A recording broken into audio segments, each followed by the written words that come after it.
স্বাধীন বাংলাদেশের প্রথম প্রধানমন্ত্রী, স্বাধীনতা সংগ্রামের পুরোধা ব্যক্তিত্ব, মহান মুক্তিযুদ্ধের সফল সংগঠক, 14 দিনের কাণ্ডারি, বাংলাদেশের রাজনীতিতে মেধা, দক্ষতা, সততা, যোগ্যতা, আদর্শবাদের এক অনন্য দৃষ্টান্ত ও জাতীয় নেতা বঙ্গতাজ তাজউদ্দিন আহমেদ।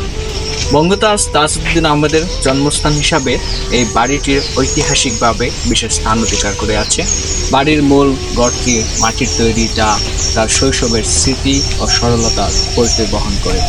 বিশেষভাবে লক্ষণীয় যে বাড়িটির চারপাশে কোনো সীমানা দেয়াল নেই, অর্থাৎ বাড়িটির চত্বরে সকলের জন্য উন্মুক্ত, যা তার উদারতার পরিচয় দেয়।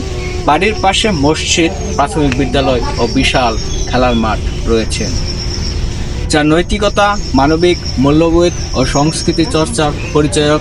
বাড়ির চারপাশে বৃক্ষরাজি, বন্যপ্রাণীর অবস্থান ও পুকুর তার নান্দনিক মনে পরিচয় মেলে।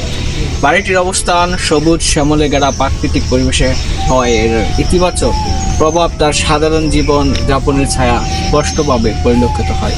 মহান মুক্তিযুদ্ধ ও দেশ স্বাধীন হওয়ার পর বাড়িটি একটি দর্শনীয় স্থানে পরিণত হয়।